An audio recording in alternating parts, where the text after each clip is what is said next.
going on, everybody? Welcome back to MTech. Today we're going to do a Leakdown test on this M3 properly this time and get a definitive answer as to what this engine really needs and what our plan is going to be for the winter. Let's get started.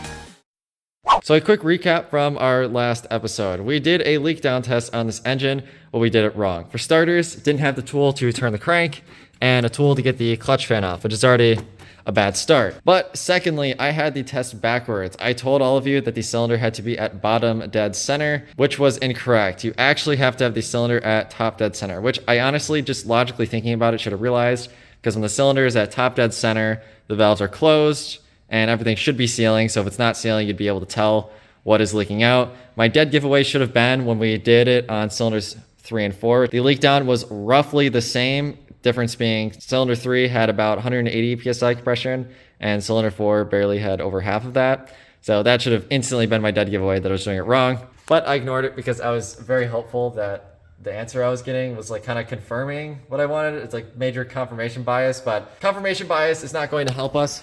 What I'd like to do today is do the test accurately and get a reliable answer as to what the engine needs, because that is what is going to save us the big bucks. We're on a budget here, people. On a budget.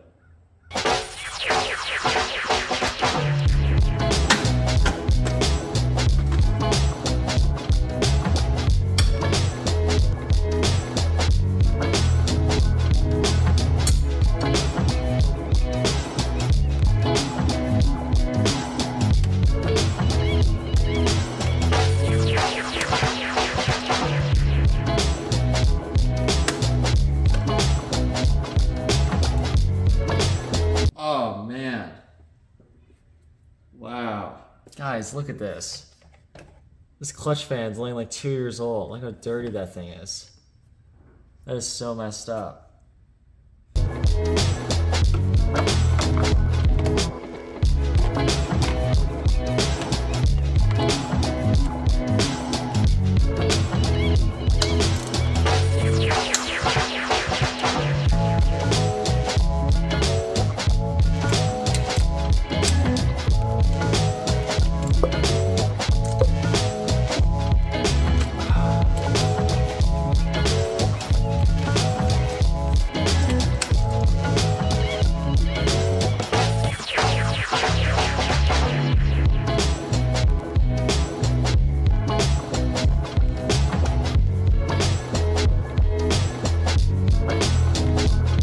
All right, so we have the engine at top dead center.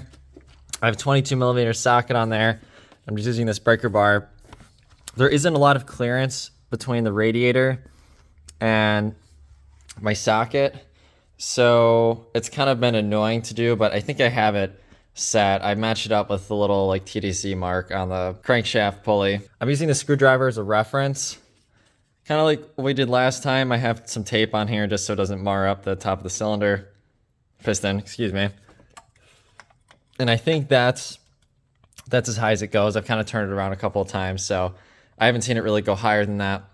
I'm just gonna test cylinder 1 first to kind of get like a baseline for this test, because it has like I think it's like 180 psi compression, just so we kind of know like, okay, this is how it's supposed to look.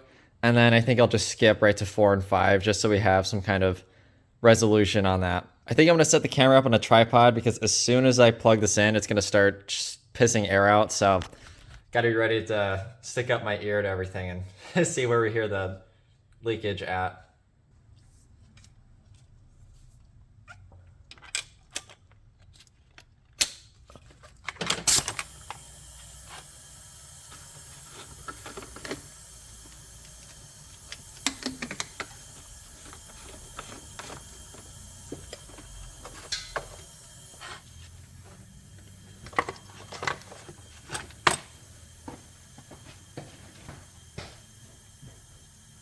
So we just did cylinder 1, and funny enough, the leak down I was getting was about the same as it was when I tested it before. So I think the leakage that I'm getting is from this and not the cylinder itself, but I was getting about 15 PSI. I didn't hear any air coming out of here, the exhaust. Although what's interesting is when I opened the reservoir, I couldn't really tell if I was hearing air because it was really close to this. So we're gonna go ahead and tee up cylinders 4 and then 5, but I don't know. It was probably nothing, but let's just see what we get on that. Moment of truth. Nice. Oh my God, guys. Ha! You hear that? That's like a current.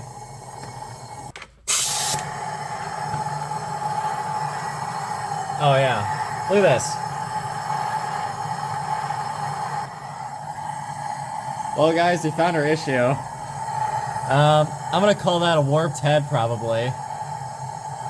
Wow, that's incredible. Well, I said this in the last video, I shouldn't really be happy about this news, but that makes me feel pretty good. Definitely a head issue. There's like a draft of air coming out of cylinder 4. Oh my lord. That's insane.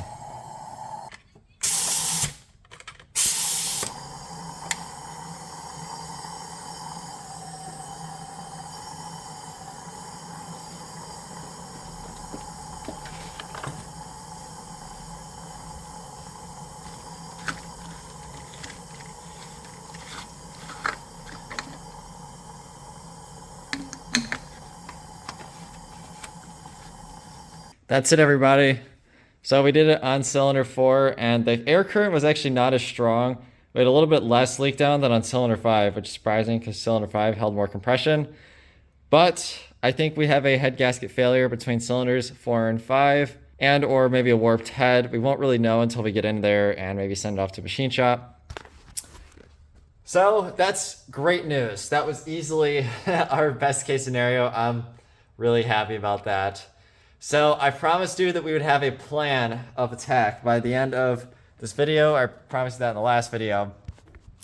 Now that we know it is for sure a top end issue, we're gonna fix the engine, not swap it. A bunch of you commented, I read them, and not only do I agree, but I'm very happy that that's what you guys want to see, because honestly, that was kind of what I rather would have done, but this outcome and what you guys commented was definitely going to affect that decision.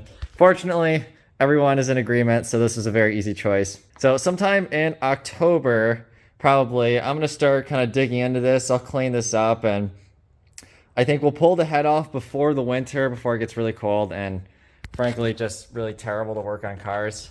Just so we have time to kind of see, okay, do we need to send the head off to machine shop? Does it need a top end rebuild, or is it just a head gasket?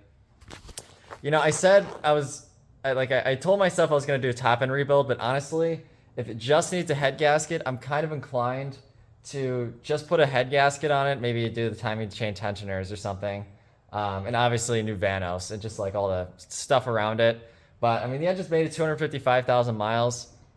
Maybe it's like a little experiment. We could see how far it can go. Because I mean, at this point, the engine's probably going to be rebuilt somewhere in the 300s range. I say that now. I mean, who knows what the future holds, but probably at some point in my ownership, I will want to build this engine. And when that happens, it'll get a full rebuild. So it's like, is it really worth doing a full rebuild or top end rebuild if I'm going to do a full one in like whatever, 5, 6, 7 years, right? But those are all questions that we will have the answer to when we get there. For now, I am so glad you all are watching this series. We have some new subscribers here. Hello, welcome to the channel. If you're watching this video and this is the first one you've ever watched, you should consider subscribing. We're gonna have, we have a lot of fun with this car, but we're gonna have even more fun. I appreciate all of you watching the series. It really helps keep me going and helps keep this stupid thing alive that likes to steal all my money from my wallet. I hope none of you are having any issues like this. Let me know in the comments. Are your E36s being reliable, or your project cars? Doesn't have to be an E36. I want to know. But with that said, everybody, take care. We will see you in the next one. There's one more thing we have to do before we go. Oh, I missed doing that. Soon enough.